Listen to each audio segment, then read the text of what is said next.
Salam selamat pagi, mari kita bangkit diri, kita akan mulai ibadah kita pada pagi hari ini.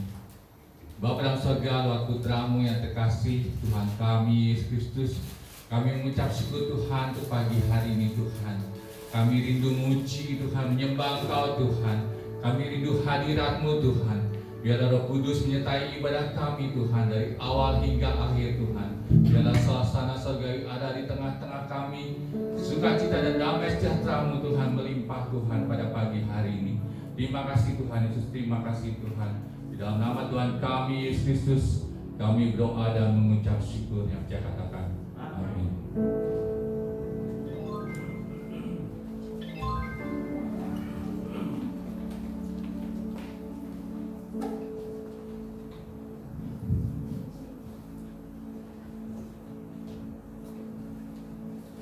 Shalom, sidang jemaat Tuhan. Shalom. Puji nama Tuhan. Apa kabar hari ini? Luar biasa. Baik, saat pagi hari ini kita boleh berkumpul semua karena anugerah Tuhan dalam hidup kita.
Tuhan. Sebentar kami mau memuji Tuhan, kami mau bersorak-sorai memuliakan nama Tuhan. Kami mau meninggikan Kau di tempat ini. Kiranya Engkau disukakan hatinya ya Tuhan lewat setiap pujian kami. Dalam nama Tuhan Yesus kami siap memuji Tuhan. Haleluya, amin. Shalom. Mau bersuka cita hari ini bagi Tuhan?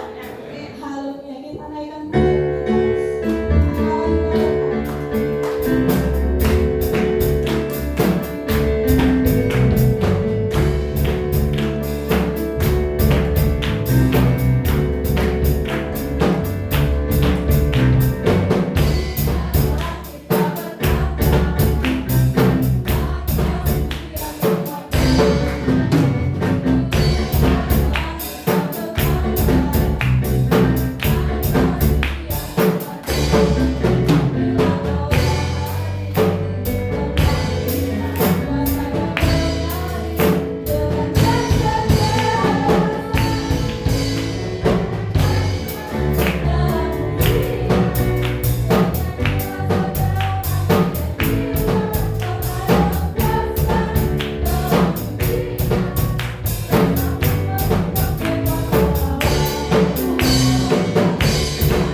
pujian kita.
mari kita mau menyiapkan hati kita.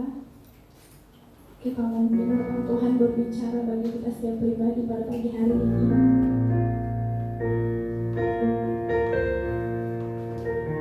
Terima kasih Tuhan.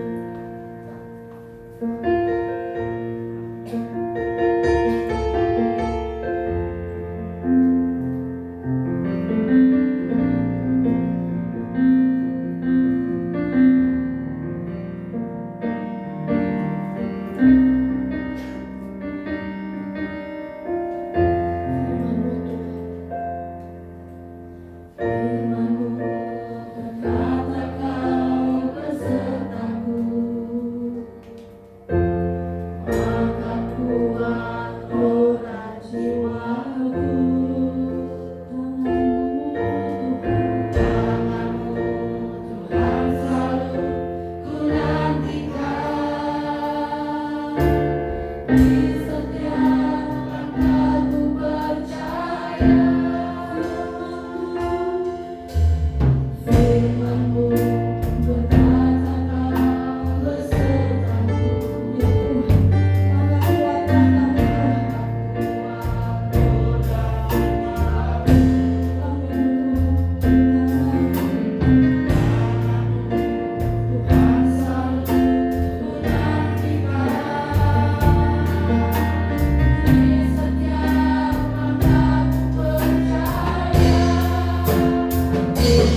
tetap bersertaku. Firman-Mu yang menuntun aku Tuhan. Benar Tuhan, biar kiranya setiap firman yang sudah kami dengar dan sudah kami baca, itu boleh menuntun hidup kami Tuhan, sehingga hidup kami berada di jalan-Mu Tuhan.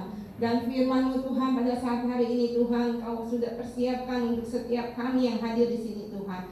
Pakai hamba yang tidak ada apa-apanya, biar boleh menjadi saluran berkat untuk setiap jemaat Tuhan di tempat ini Tuhan.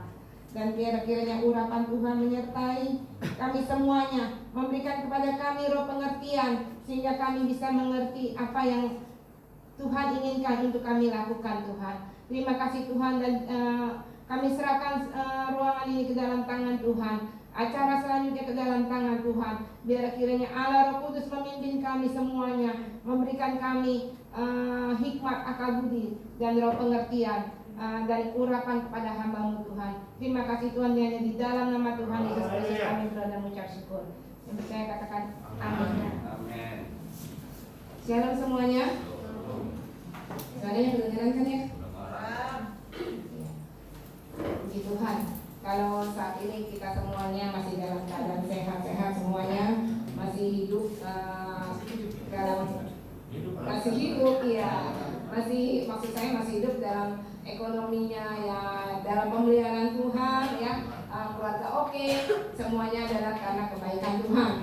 Puji Tuhan, semuanya bisa terjadi ya, karena pemeliharaan gembala yang baik kita itu Tuhan Yesus Kristus ya, yang terus memelihara hidup kita walaupun di tengah kondisi yang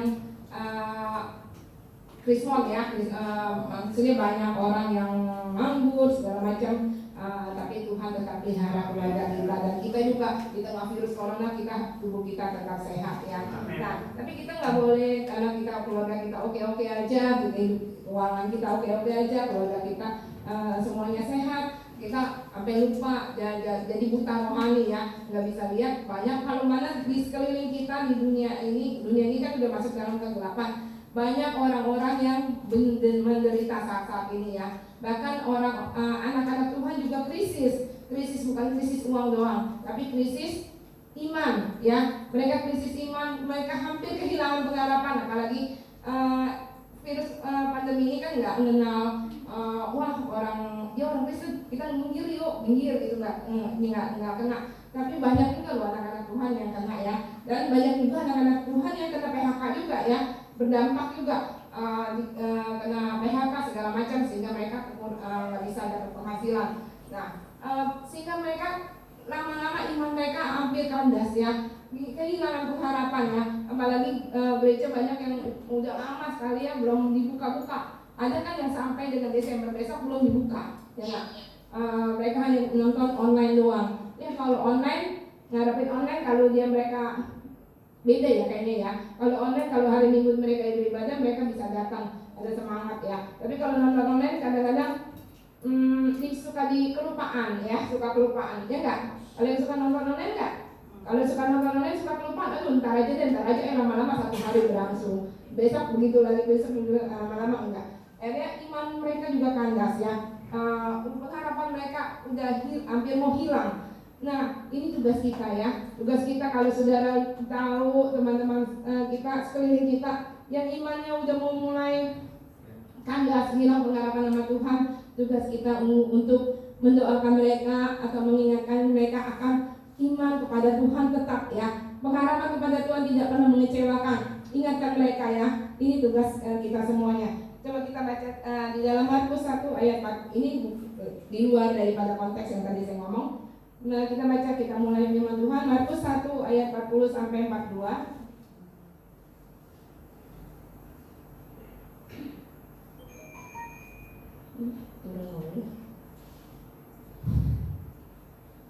Markus 1 ayat 40 sampai 42. Nggak bisa tampilin ya. Oke, saya bacakan. Seorang yang sakit kusta datang kepada Yesus dan sambil berlutut di hadapannya, ia memohon bantuannya, katanya, "Kalau engkau mau, engkau dapat mentahirkan aku." Maka tergeraklah hatinya oleh belas kasihan, lalu ia mengulurkan tangannya menjamah orang itu dan berkata kepadanya, "Aku mau, jadilah engkau tahir." Seketika itu juga lenyaplah penyakit kusta orang itu dan ia menjadi tahir. Ya. Markus 1 ayat 40 sampai 42 ya. Nah, ini tentang Yesus menyembuhkan orang yang sakit kusta ya. Katanya ada seorang yang sakit kusta datang kepada Yesus ya. Orang sakit kusta itu bisa waktu zaman dulu tidak ada obatnya ya, tidak bisa disembuhkan. Ya kalau zaman sekarang ya kayak lagi COVID ini ya, belum ada obatnya, tapi udah hampir ya, udah hampir. Saya nonton di TV katanya di Inggris udah 90% efektif obatnya, virusnya tuh, antivirusnya. Nah, tapi nggak tahu sebenarnya udah belum ya dokter Rudi? Udah belum maksudnya? Belum ya? Belum. Tapi yang disuntik-suntikin itu uji vaksin ya. Oh, uji vaksin, buat sebut percobaan ya. Ya, tapi obat yang itunya belum ya. Nah, ini orang sakit kusta zaman dulu juga nggak ada obatnya. Tapi kalau sekarang ada rumah sakitnya ya, tapi nggak tahu udah bisa sembuh apa enggak di sakit kusta zaman sekarang. Adanya di Singtan Alas ya, yang saya tahu Tangerang. Nah, waktu dulu seorang sakit kusta itu datang kepada Yesus ya. Penyakit yang nggak bisa disembuhkan kecuali melalui kata itu mujizat ya, mujizat ya, kecuali melalui mujizat ya, melalui mujizat doang. Nah, ini penyakit nggak ada bisa disembuhkan ya. Kalau kehidupan secara rohani, penyakit kusta rohani adalah tingkah laku ya, karakter yang udah kebentuk udah lama dari kecil ya, sifat kebiasaan buruk yang udah nggak bisa dirubah. Itu sama kayak penyakit kusta, udah nggak ada obatnya kecuali siapa? Kecuali mukjizat Tuhan ya, kecuali mukjizat Tuhan. Itu ini dipencet dulu, jadi ingat ya, kecuali mukjizat Tuhan yang bisa mengubahnya ya. Mungkin kita punya kebiasaan buruk, habit yang jelek ya, itu yang nggak bisa, bagaikan orang kusta ya. Mau kita pengen sih daging roh ini pengen berubah gitu ya, pengen berubah untuk jadi baik, untuk menjadi orang yang baik. Tapi kadang-kadang kalau lagi situasi gimana keceplosan terus ya, tingkah lakunya keceplosan terus. Nah, nggak bisa dirubah. Nah, kecuali Tuhan sendiri yang menolong mengubahnya ya. Nah, ini ada orang yang ada satu kerinduan ya, ada satu kerinduan orang yang punya habit yang jelek. Kalau ini kan penyakit yang nggak bisa disembuhkan ya. Kalau secara rohani ada orang yang punya kerinduan untuk mau merubah kebiasaan buruknya ya, tapi dia nggak mampu kecuali pertolongan Tuhan. Kalau nggak Tuhan yang tolong dia nggak bisa ya. Nah, tapi dia punya kerinduan untuk mau diubah. Dia datang sama Tuhan ya.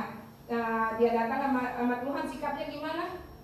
Sambil berlutut di hadapannya memohon bantuannya ya. Dia orang kusta ini berlutut memohon bantuannya, sikapnya berlutut memohon ya. Kalau kita punya habit atau kebiasaan yang buruk, datang sama Tuhan dengan saat ini memohon, berlutut, mohon sama Tuhan, menyembah Tuhan, datang sama Tuhan dengan menyembah, berdoa ya. Saya juga undang semuanya, coba belajar kita sama-sama untuk ikut. Kalau Selasa itu ada Zoom kan ya, ada Zoom untuk kita memuji, menyembah dan berdoa. Saudara kalau itu bisa ikut ya, belajar supaya apa? Kan padahal cuma sengaja buat apa sih? Ya supaya buat latihan buat kita nanti, kan itu hari Selasa ya. Nanti hari Rabunya saudara bisa praktekkan sendiri di rumah ya, bersama keluarga. Hari Kamisnya, hari Jumatnya, hari Sabtu, hari Minggu, setiap hari ya, kalian bisa praktekkan di rumah. Nah, kita belajar untuk menyembah Tuhan sehingga ada mezbah, pujian, penyembahan kepada Tuhan ya. Makanya ikut deh. Nah, hari Selasa Zoom itu. Kalau bingung, wah itu mesti pakai kuotanya ini. Nah kan si Robi suka share tuh ya. Saya nggak ngerti tuh kuota pelajar gimana cara belinya, makanya. Tapi kalau saudara nggak ngerti sama kayak saya, tanya sama Robi ya cara belinya gimana. Maksudnya mesti beli di mana gitu ya.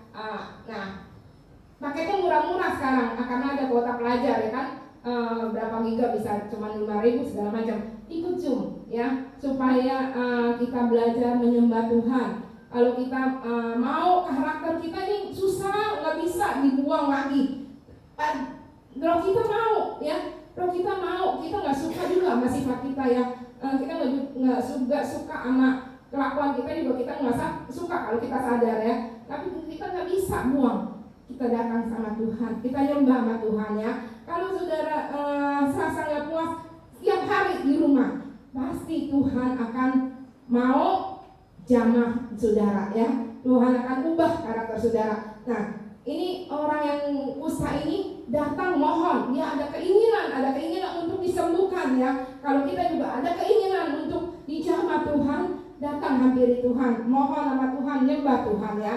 Nah, kemudian dia katanya, kalau engkau mau, engkau dapat mentahirkan aku ya. Orang lumpuh ini bilang, kalau engkau mau, engkau dapat mentahirkan aku. Nah, seringkali iman anak-anak Tuhan juga terhambat dengan terbentur dengan kata-kata ini ya.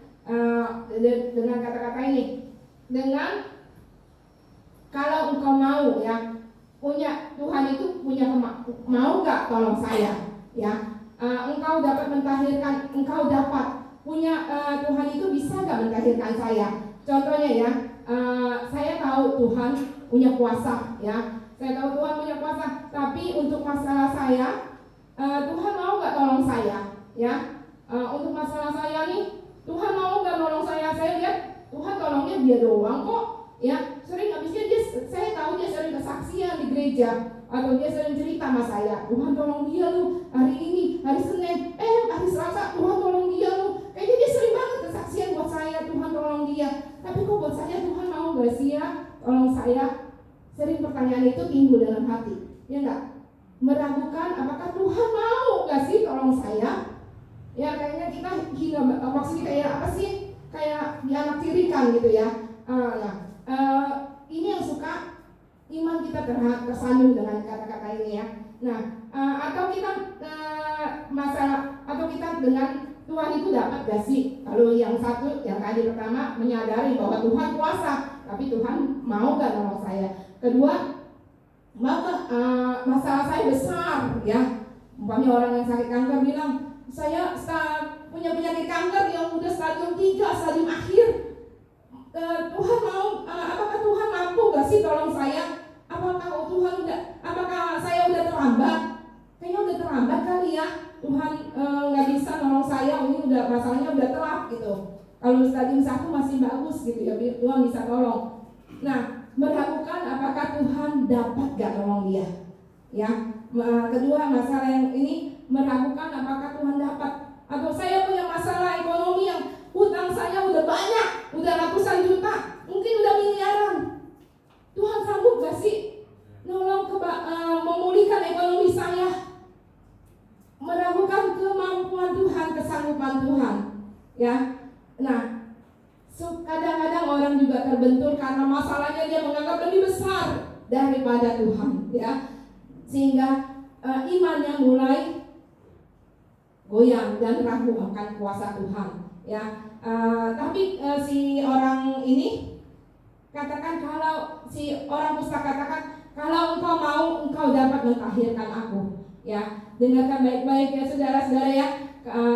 Firman Tuhan saat ini, Tuhan mau katakan sama saudara dan saya bahwa Tuhan mampu dan mau menolong kita semuanya. Amin, amin ya. Tuhan mau ya, bukannya Tuhan tidak mau ya. Tuhan tidak pilih kasih. Tuhan tidak pilih kasih sama dia doang, dia Tuhan tolong. Sama saya enggak, belum tentu, enggak ya. Tuhan enggak pilih kasih, Tuhan mengasihi kita semuanya, amin. Ya, Tuhan juga mau menolong saudara, Tuhan juga mau menolong saya. Tuhan juga mampu, sanggup mengatasi masalah saudara yang sangat besar menurut saudara, dan Tuhan juga sanggup mengatasi masalah saya yang sungguh besar menurut saya. Ya, Tuhan, karena Tuhan mau dan mampu menolong saudara dan saya. Nah, kita mesti tanamkan hal itu dalam diri kita ya. Coba kita katakan, kalau saudara beriman, coba katakan, Tuhan mau menolong saya dan mampu menolong saya. Amin ya. Wih, sepanjang. Yang itu berapa kali kok? Kenapa Tuhan mau mampu dan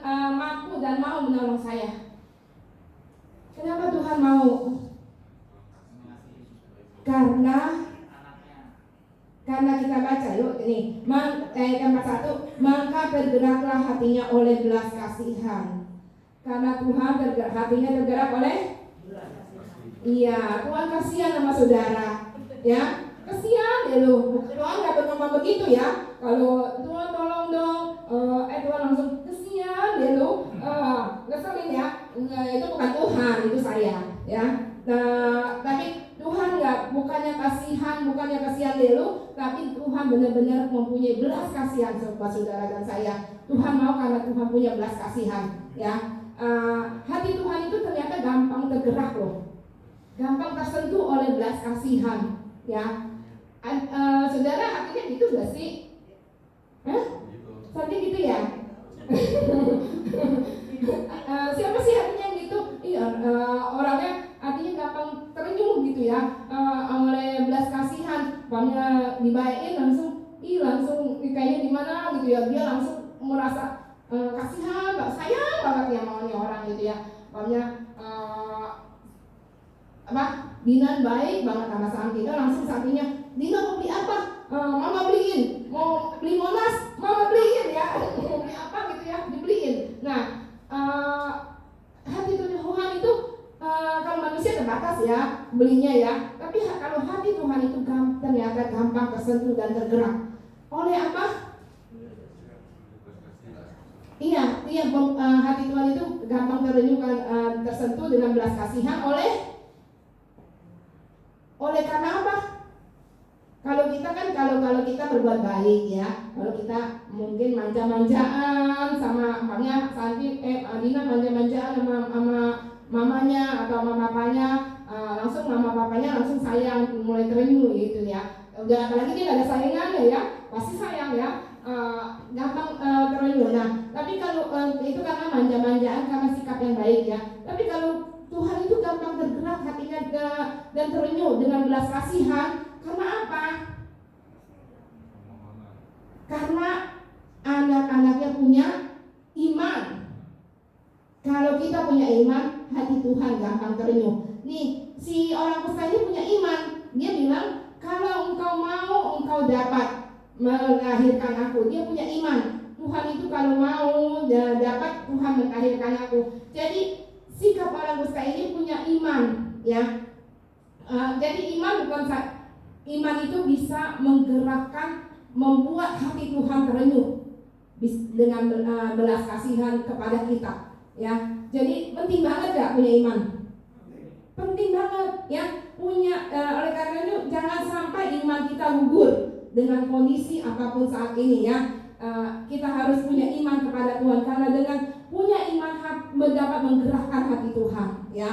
Tapi dengan iman juga ternyata bisa membuat mujizat yang tadinya mungkin menurut Tuhan ya, kayak kalau menurut kita nih, seperti contohnya bulan depan aja deh, kalau saudara minta apa gitu ya, anak saudara Happy deh, Happy minta beliin sesuatu dah yang paling mahal gitu, beli rumah lah yang mahal, contoh yang mahal ya, beli rumah sama mamanya belum mau kasih tadinya ya, nanti aja tahun depan gitu ya, begitu. Tapi si Happy tiap hari manjaan mulu, baik mulu, disuruh apa langsung dikerjain gitu ya, semua rumah dibersihin sama dia. Mamanya hebat banget, mamanya sayang banget. Akhirnya aturan tadinya tahun depan, karena Happy sikapnya bagus, langsung si Happy langsung dibeliin. Ya udah Happy, kita lihat yuk ke kantor pemasaran di sini langsung dibeliin, ya, langsung dibeliin rumah. Karena apa? Karena sikapnya baik, ya kan? Itu contoh manusianya ya, ke mamanya. Nah, kalau kita dengan iman, ya, kalau kita dengan Tuhan itu iman yang bisa tadi menggerakkan hati Tuhan gampang terenyuh, tersentuh dengan belas kasihan, dan iman juga bisa menggerakkan mujizat Tuhan yang tadinya belum harus kita terima saat ini, tetapi bisa terjadi saat ini juga. Amin. Dengan iman bisa mempercepat mujizat itu terjadi. Contoh kita baca di dalam Yohanes 2 ayat 3 sampai 5.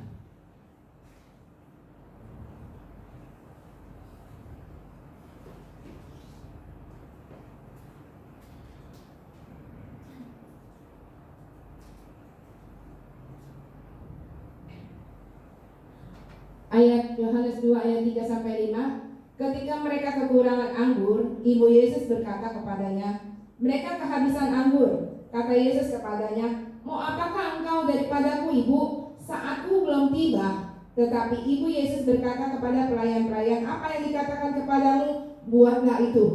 Nah, saudara udah tahu ya, firman Tuhan ini tentang apa? Tentang perkawinan di Kana ya. Orang yang kehabisan anggur, kemudian Tuhan Yesus sama ibunya diundang ya. Tuhan Yesus dan murid-muridnya diundang ke dalam pernikahan perkawinan di Kana itu. Nah, kemudian mereka kehabisan anggur. Nah, waktu kehabisan anggur, si ibu Yesus tahu nih, dia salah satu panitia atau gimana ya, dia repot gitu ya. Dia bilang bahwa ini kehabisan anggur. Tuhan Yesus bilang, katakan di dalam ayat 4, kata Yesus kepadanya, "Mau apakah engkau daripadaku, Ibu? Saatku belum tiba." Ya kan? Saatnya belum tiba. Ini perkawinan di Kana ini adalah mukjizat pertama loh. Mukjizat pertama yang dilakukan Tuhan Yesus. Saat itu Tuhan Yesus belum harus melakukan mukjizat. Ya, saat itu harusnya Tuhan Yesus belum melakukan mukjizat. Saatku belum tiba, ya. Tetapi karena ibunya Tuhan Yesus sudah ngomong begitu, kemudian ayat 5 katakan si ibunya ini tetap menyuruh para pelayan-pelayannya, "Lu kalau apa yang dikatakan Tuhan nanti dikatakan kepadamu, apa yang harus kau buat, perbuatlah." Ya, dia nggak langsung, "Oh gitu ya, atau berdebat, kesianlah apa gimana," enggak ya, atau ya udah deh langsung ibu Yesus langsung duduk lagi di pesta itu, seolah-olah udah nggak mau ikut campur gitu ya. Enggak, tapi langsung dia bilangin sama pelayan-pelayannya, "Ini lu kalau ngomongin apa-apa, lu berbuat ya, seperti turutin aja apa yang diperintahkan sama Yesus itu." Nah, dia ada tindakan imannya ya. Nah, jadi dengan iman bukan aja menggerakkan hati Tuhan, tapi mempercepat mujizat terjadi. Amin, amin ya. Jadi kita butuh iman ya.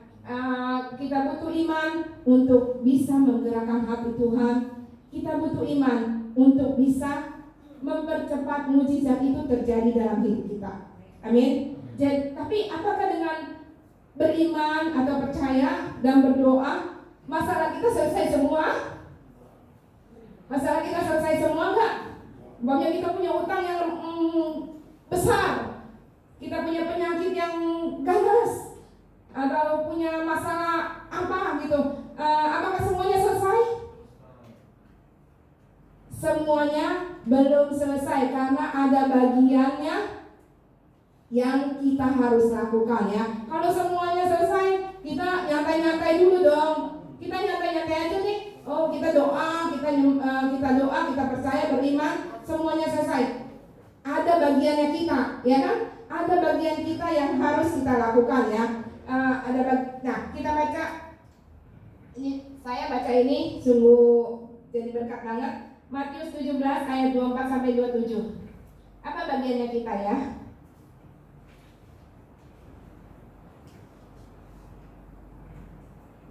Matius 17 ayat 24. Bacakan. Yanto.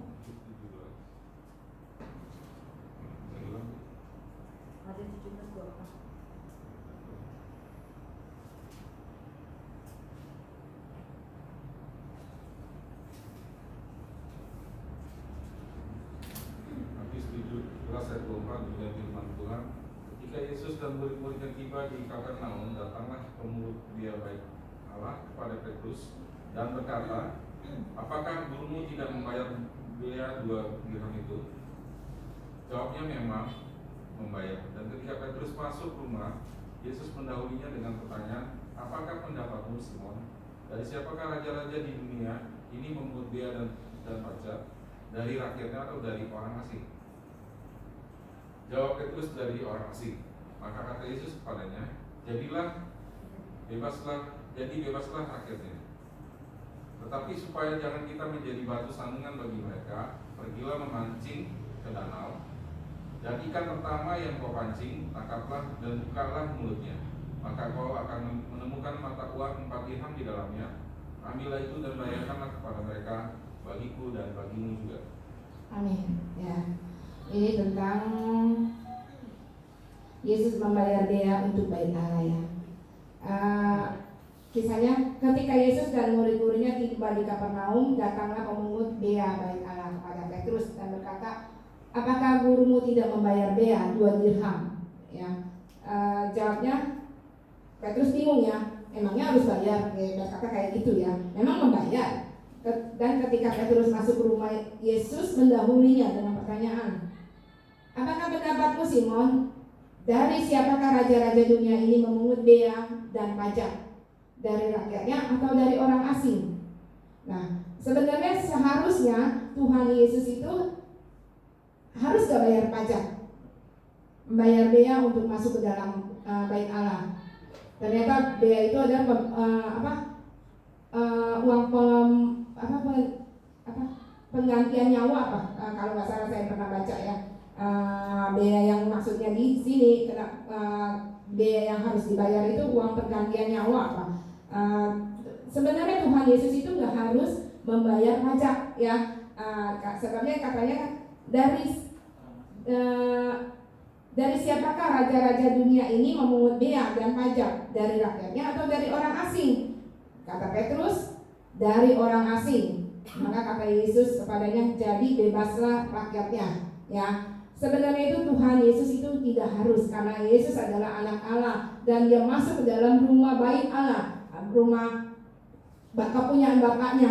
Ya, masa anak bayar masuk ke rumah bapaknya bayar, ya enggak?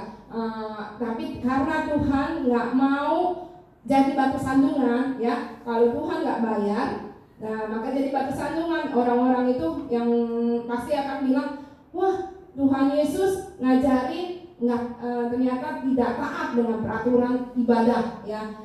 Dia nggak mau bayar, pengikut-pengikutnya juga nggak mau bayar. Akhirnya jadi batu sandungan, kan ajarannya malah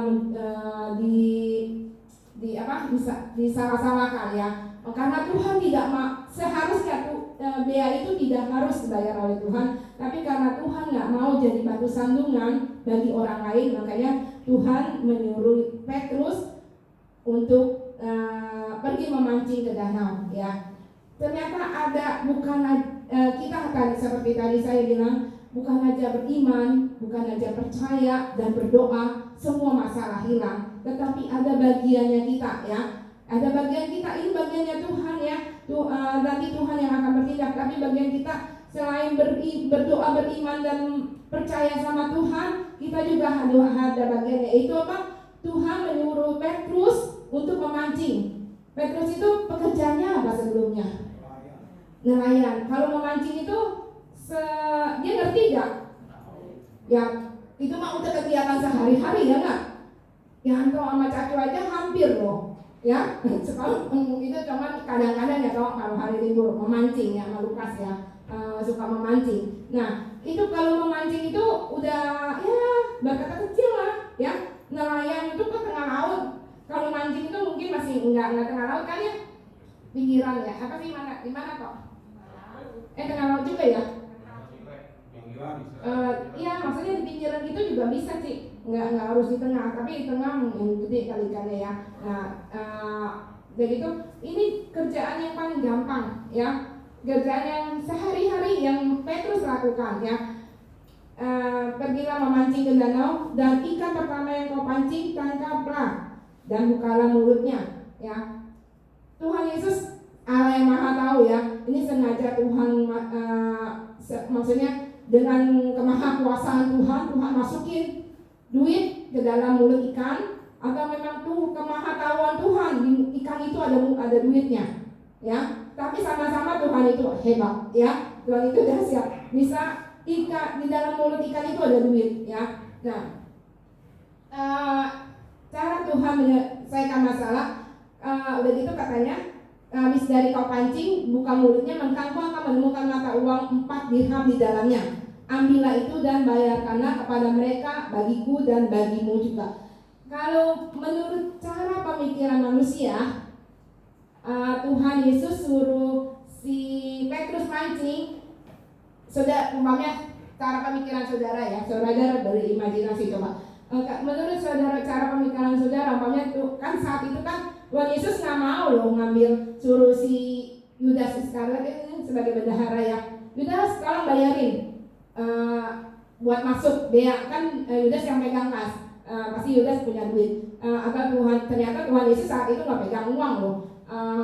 Tuhan Yesus mendapatkan apa-apa dari belas kasihan orang ya, dari mujizat yang dia lakukan ya buat mereka makan, dan dari uang bendahara Yudas ini untuk makan sama-sama. Tapi Tuhan nggak mau pakai uang kasnya ya untuk dia masuk ke dalam bait Allah. Atau Tuhan nggak mau nyuruh malaikat, Tuhan, sini kakak datang sini, gua butuh 4 dirham ya. Enggak, Tuhan nggak nyuruh. Tapi Tuhan mau suruh si Petrus ya, suruh si Petrus untuk mancing ya. Kalau menurut cara pemikiran saudara, pasti kalau suruh mancing ya ikannya kumpulin dulu yang banyak, nanti jual di pasar, lalu duitnya baru bayar pajak, ya enggak? Ya enggak, kalau menurut pemikiran manusia kan gitu loh. Ikannya kumpul, Petrus kamu cepat mancing ke danau, itu kan pekerjaan dia sehari-hari ya. Petrus juga nggak keberatan karena dia tahu, dia mahir. Nah, nanti kamu jual ke pasar di Muara Karang, ntar siun yang beli. Udah gitu langsung uangnya bayar pajak ya. Nah, menurut pemikiran manusia gitu loh. Tapi tuh heran, di luar akal pikiran manusia ya. Makanya cara Tuhan bekerja itu di luar pikiran kita. Saya baca ini, dahsyat banget ya Tuhan ya, nggak kepikir. Tapi Tuhan bisa taruh uang, nanti kamu jika kau tangkaplah dan bukalah mulut ikan ya, maka kau akan menemukan mata uang 4 dirham di dalamnya ya. Cara Tuhan ternyata itu sungguh ajaib, tidak terpikir oleh akal kita yang kecil ini ya, nggak kepikir ya. Atau Tuhan tadi pertama ya, kalau kita menurut manusia kumpulin dulu ikan yang banyak, jual ke pasar, duitnya baru bayar pajak. Kedua, atau ternyata Tuhan menolong juga nyuruh si Petrus untuk menangkap ikan tidak sesuai dengan kemampuan dia, tidak di luar dari batas kemampuan dia ya, tapi ini sesuai dengan kemampuan kita. Nah, sama seperti Tuhan juga mau menolong kita. Selain kita beriman, percaya dan berdoa, Tuhan juga mau kita melakukan sesuatu, bekerja ya. Tapi Tuhan nggak menyuruh saudara di luar kemampuan saudara ya. Tuhan itu baik banget, dia menyuruh sesuai dengan apa yang bisa kita lakukan ya, sesuai dengan pekerjaan yang bisa kita lakukan ya. Tidak menyuruh, Tuhan nggak nyuruh Petrus kamu coba bikin jualan gado-gado dulu umpamanya, kamu jualan gado-gado dulu, nanti duitnya atau kamu beli petik buah mangga, nanti jual ke pasar, dan lalu uangnya baru bayar pajak buat kamu dan buat saya. Enggak ya. Tuhan juga nggak nyuruh bikin dia Petrus bikin kue dulu, karena tuh Petrus bukan tukang kue ya kan, bukan tukang masak. Atau Petrus nyuruh apa dulu? Enggak. Ternyata Tuhan juga menyuruh kita sesuai dengan kemampuan kita ya. Nah, oleh karena itu saat ini saya nganggap ini, waduh keren banget Tuhan itu. Tuhan itu ternyata cara pemikirannya untuk menyelesaikan masalah kita itu di luar akal kita loh. Di luar akal, di luar nalar kita, nggak pernah terpikirkan sama kita. Dan Tuhan mau juga kita menyelesaikan masalah kita dengan sesuai kemampuan kita. Makanya nggak heran, baru saya mengerti kenapa Tuhan bilang di dalam 1 Korintus 10 ayat yang ke-13 katakan, kita baca di dalam 1 Korintus 10.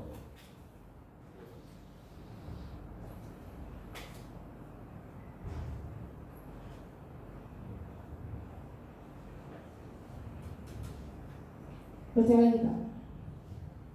1 Korintus 10:13 yang dikatakan, pencobaan-pencobaan yang kamu alami ialah pencobaan-pencobaan biasa yang tidak melebihi kekuatan manusia. Sebab Allah setia, dan karena itu Ia tidak akan membiarkan kamu dicobai melampaui kekuatanmu. Pada waktu kamu dicobai, Ia akan memberikan kepadamu jalan keluar sehingga kamu dapat menanggungnya. Ya, amin. Nah, makanya saya baru mengerti ya kenapa firman Tuhan bilang gini, pencobaan yang kamu alami ialah pencobaan biasa yang tidak melebihi kekuatan manusia. Sebab Allah setia dan karena Ia tidak membiarkan kamu dicobai melampaui kekuatanmu. Pada waktu kamu dicobai, Ia akan memberikan kepadamu jalan keluar sehingga kamu dapat menanggungnya. Ya, jadi saat kita dalam pencobaan, dalam masalah yang besar, Tuhan akan berikan jalan keluar. Dan pencobaan itu bukan pencobaan yang luar biasa, ya. Pencobaan yang bisa diatasi, pencobaan yang bisa kita diberikan jalan keluar dengan caranya Tuhan. Ya, bukan kamu akan menemukan jalan keluar, tapi pada waktu kamu dicobai, Ia akan memberikan kepadamu jalan keluar. Tuhan yang berikan kita jalan keluarnya, ya. Nah, oleh karena itu saya dapat berkat dari sini. Caranya Tuhan untuk menyelesaikan masalah beda dengan caranya manusia. Oleh karena itu kalau kita menghadapi masalah yang mungkin bagi kita sangat besar, berdoa, beriman, percaya kepada Tuhan dan minta caranya Tuhan atasi masalah kita itu dengan gimana. Sama seperti waktu tadi, saat itu Tuhan Yesus dan si Petrus mau masuk ke bait Allah, ada masalah harus bayar. Tapi dengan caranya Tuhan masalah terlewati, ya. Oleh karena itu jangan pakai cara sendiri, ya. Kalau pakai cara sendiri bisa gagal dan buntu, ya. Oleh karena itu minta caranya Tuhan, ya. Firman Tuhan ini bukan hanya buat saudara tapi buat saya juga. Karena kita selama ini selalu saya akan akhiri firman Tuhan ini selama ini kita akan selalu berdoa, ya. Selalu berdoa di rumah, berdoa untuk kalau mana Andy punya planning, ya, dari bulan Februari atau Maret, ya, kita selalu berdoa sama Tuhan. Akhir tahun Tuhan, Andy mau berhenti kerja, ya, kita doa supaya Tuhan bukakan jalan buat kita. Kita nggak tahu kita mesti gimana, gitu, ya. Tuhan akhirnya terus kita berdoa sampai kurang lebih kapan tuh doa kita untuk Andy berhenti bekerja itu dijawab Tuhan. Wah, untuk berhenti aja mesti doa dulu loh. Dijawab Tuhan. Untuk berhenti bekerja dijawab Tuhan.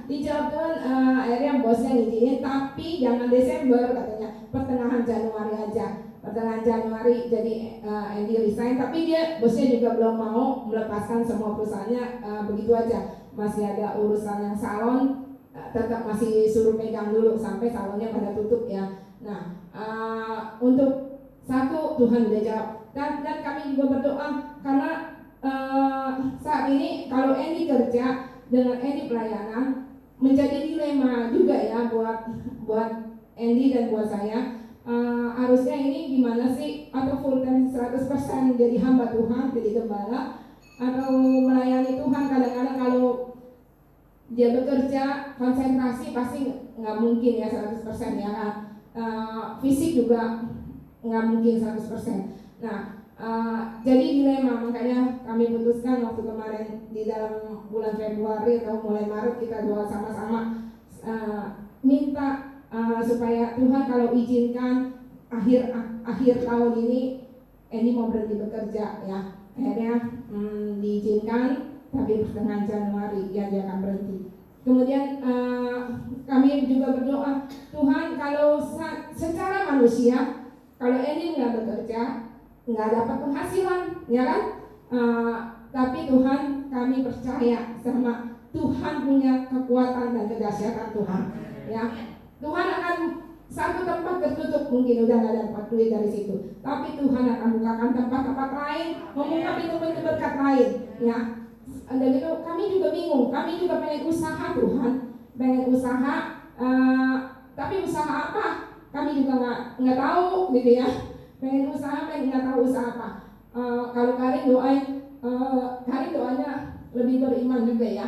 Tuhan berkati papi agar papi usaha papi bisa bercabang-cabang sampai ke luar negeri gitu ya. Tapi belum tahu usaha apa udah sampai cabang-cabang ke luar negeri. Ya, doanya gitu. Bercabang-cabang ke luar negeri. Tapi kita juga belum tahu mau usaha apa. Tapi melalui firman Tuhan ini saya mau minta caranya Tuhan, gimana Tuhan untuk mengatasi masalah keluarga kami nanti setelah pertengahan Januari. Saya mau minta caranya Tuhan. Saya nggak mau pakai cara tadinya kan Andy pengen usaha importir sepeda ya, importir sepeda karena sepeda katanya lagi ngetren saat ini ya. Tapi kita juga mesti ngerti dong sepeda apa yang laku segala macam kita. Tapi melalui ini Tuhan ternyata mengasihi kita bekerja sesuai dengan kemampuan kita ya. Kalau memberkati kita dengan apa yang kita mampu ya. Di luar kemampuan itu, di luar kemampuan kita Tuhan nggak itu. Ya Tuhan suruhnya sesuai dengan kemampuan kita. Ya karena lagi masih bingung, jadi kami juga nggak tahu. Tapi kami selalu berharap Tuhan kirimkan caranya Tuhan. Apa yang harus kami lakukan untuk kami bisa tetap memiliki penghasilan dengan caranya Tuhan melakukan apa gitu ya. Kami masih terus berdoa walaupun ini mau mendekati ini belum dijawab Tuhan. Tapi saya percaya Tuhan yang saya sembah Tuhan yang hidup dan Tuhan akan menolong keluarga kami tepat pada waktunya. Ya, Dia akan memberikan caranya. Kami harus melakukan apa ya. Nah, kami percaya Tuhan juga akan menolong saudara dan saya juga dalam mengatasi setiap permasalahan kita. Karena Tuhan punya cara yang ajaib ya, di luar pemikiran kita. Dia sanggup untuk mengadakan segala perkara mujizat. Oleh karena itu kita perlu iman ya. Perlu iman untuk pertama untuk apa? Menggerakkan hatinya Tuhan ya. Menggerakkan hatinya Tuhan agar hatinya Tuhan mudah tersentuh ya. Kedua, untuk mempercepat mujizat itu terjadi ya. Yang ketiga, kita juga harus bekerja, nggak boleh santai ya. Kalau santai-santai aja kata Tuhan nggak dikasih makan loh ya. Kalau mau kerja jangan kasih makan ya. Nah kita juga harus bekerja, tapi sesuai dengan kemampuan kita dan caranya Tuhan. Maka semua akan mengalami terobosan daripada Tuhan. Amin. Firman Tuhan sampai sini, biar kita memberkati. Kita lagi berdiri, kita angkat pujian lagu.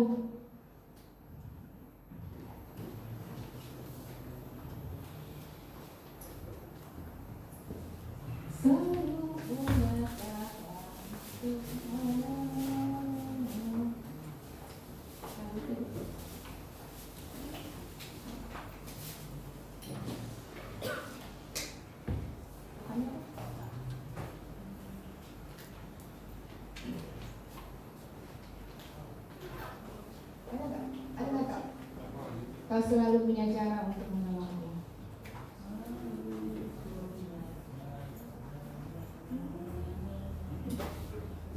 Selalu.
dan firman Tuhan yang sudah disampaikan ini.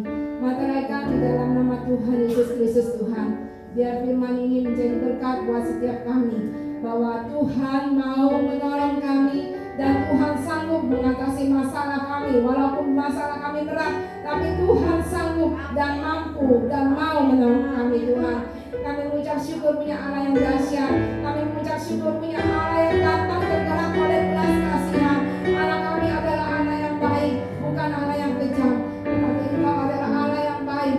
Dan saat ini Tuhan, biar kiranya Tuhan tunjukkan kepada setiap kami caranya Tuhan untuk mengatasi setiap masalah kami Tuhan, sehingga kami bisa keluar tampil sebagai pemenang Tuhan. Tuhan, biar kiranya anak Roh Kudus bekerja lebih lanjut di dalam hidup setiap kami, memberkati firman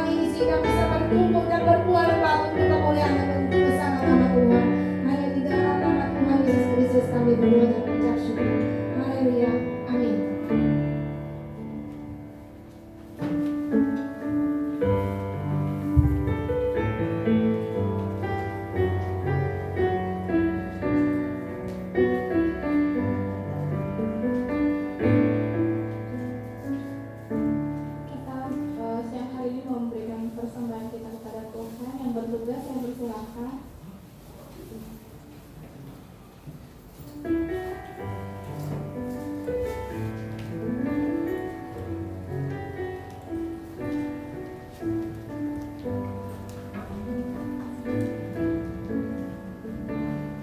Anda sedang jemaat Tuhan untuk bangkit berdiri.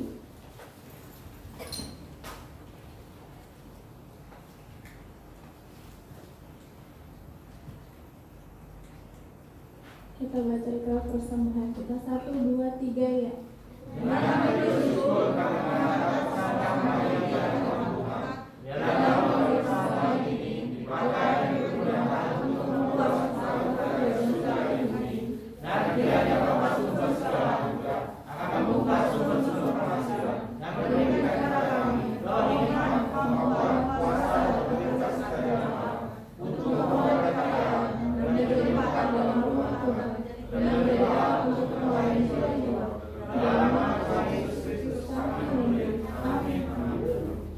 Kita naikkan pujian kecaplah dan luhur.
Puji Tuhan.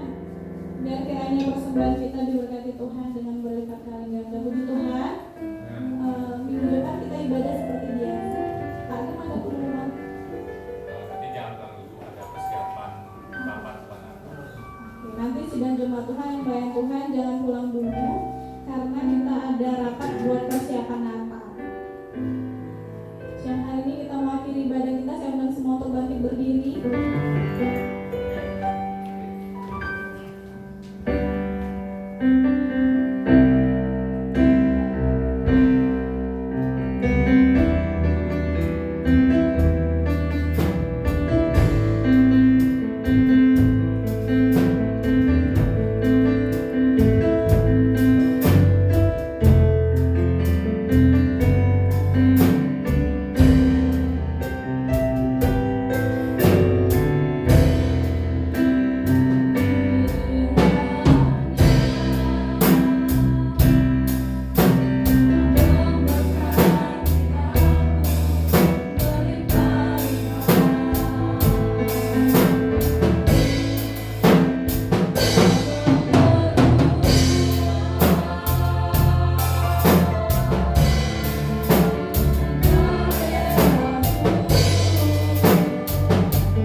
Kami bersyukur Tuhan di akhir ibadah ini Tuhan, kami tetap boleh merasakan kuasa Tuhan. Roh Kudus menyertai kami Tuhan. Dan kami percaya Tuhan, Tuhan tidak pernah tinggalkan kami sedetik pun. Dan kuasa Tuhan, mujizat Tuhan ada dalam hidup kami. Kami percaya Tuhan, belas kasihan-Mu selalu Tuhan memimpin hidup kami, sehingga sampai hari ini dan hari-hari mendatang kami boleh hidup dalam pimpinan dan kasih dan anugerah-Nya Tuhan. Tuhan berkati semua anak Tuhan di tempat ini, dari yang kecil sampai yang lansia. Tuhan lindungi semuanya, Tuhan jauhkan dari segala virus COVID-19, juga Tuhan jauhkan dari flu dan batuk Tuhan, memasuki musim hujan. Tuhan lindungi semua dari sakit penyakit, biar semua anak-anak Tuhan hidup dalam tubuh yang sehat, panjang umur menyertai hidup mereka. Terima kasih Tuhan, terima kasih juga Tuhan berkati anak-anak Tuhan yang menyaksikan ibadah ini lewat YouTube, dimanapun mereka berada. Kiranya Tuhan memelihara hidup mereka. Terima kasih Tuhan, terima kasih. Dan sebentar kami akan berpisah satu sama lainnya Tuhan. Kiranya yang jauh dan dekat Tuhan lindungi, Tuhan sertai semua anak Tuhan di tempat ini. Terima kasih Tuhan, terima kasih. Mari kita angkat tangan, kita terima berkat dari Tuhan.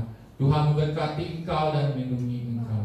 Tuhan menyertai engkau dengan wajahnya, memberi engkau kasih karunia. Tuhan menghadapkan wajahnya kepadamu dan memberi engkau damai sejahtera. Saudara-saudara Tuhan, terimalah berkat ini dalam nama Allah Bapa, Allah Putra dan Kudus, dalam nama Tuhan kita Yesus Kristus yang saya katakan.